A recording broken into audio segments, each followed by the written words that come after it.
नमस्कार, न्यूज 69 में आपका स्वागत है। मैं हूं आपके साथ अंकिता। चलिए बढ़ते हैं मुख्य खबर की ओर। भोपाल क्राइम ब्रांच ने टीकमगढ़ जिले के जतारा क्षेत्र में 2 अवैध हथियार निर्माण फैक्ट्रियों का भंडाफोड़ किया है। पुलिस कमिश्नर हरिनारायण चारी मिश्र ने मामले का खुलासा करते हुए जानकारी दी कि आरोपी परिवार पीढ़ियों से अवैध हथियार बनाने और सप्लाई करने का काम कर रहा है। कार्यवाही में क्राइम ब्रांच ने 3 अधूरी पिस्टल, 1 कंट्री मेड पिस्टल और हथियार बनाने का सामान जब्त किया है। जांच में सामने आया है कि यह धंधा कई दशकों से परिवार के स्तर पर पीढ़ी दर पीढ़ी चल रहा था।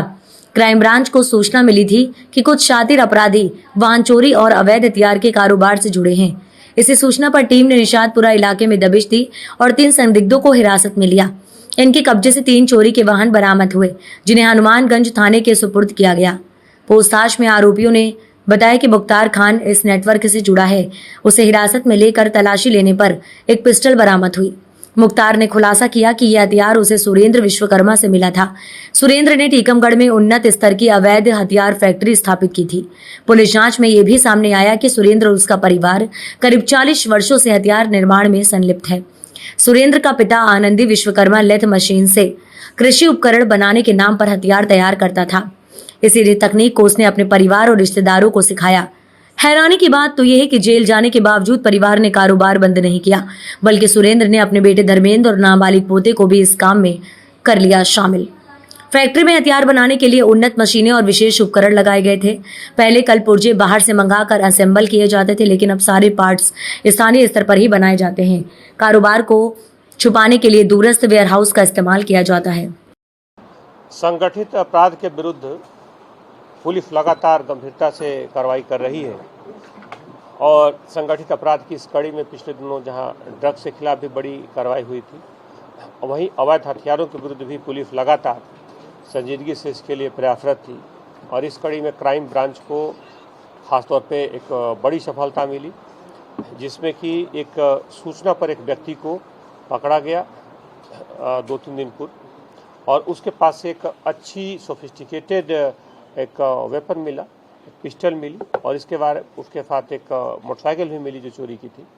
पुलिस ने जब उससे डिटेल्स में बात की, उससे रिमांड पर लेकर और जानकारियां निकाली, तो पता चला कि वो एक जगह से, टीकमगढ़ क्षेत्र में एक जगह से वो पूरी पिस्टल वहां से लाता है और अपराधियों को देता है। इस मुद्दे पर पूरी एक टीम भेजी गई। उसने वहां पर जब पूरे अनुसंधान के बाद उस पूरे गैंग को पकड़ा, तो वहां पर एक कृषि उपकरणों का एक छोटा सा औद्योगिक कुटीर उद्योग की किस्म का एक विकसित एक क्षेत्र दिखा, जिसे पुलिस ने जब तस्दीक की तो एक्चुअली वो कुटीर उद्योग और खासतौर पर कृषि उपकरणों की आड़ में हथियारों को बनाने की फैक्ट्री थी, जिसमें खासतौर पर पिस्टल बनते थे। ये लगभग 3 पीढ़ी से जिन अपराधियों को पकड़ा गया, उन अपराधियों द्वारा लगभग 3 पीढ़ी से काम किया जा रहा है। लगभग 40 वर्षों से वो इस काम को लगातार कर रहे हैं। उनके खिलाफ आधा दर्जन से ज़्यादा अलग अलग प्रकरण हैं, और ख़ास तौर पर इस पूरे मामले में जब तस्दीक की गई तो उन्होंने लगभग सैकड़ों ऐसी पिस्टलें बनाई हैं। ख़ास तौर पर इनको बेचने का जो जरिया है, ये आसपास के झांसी और उसके आसपास के ज़िलों में ये बेचते थे।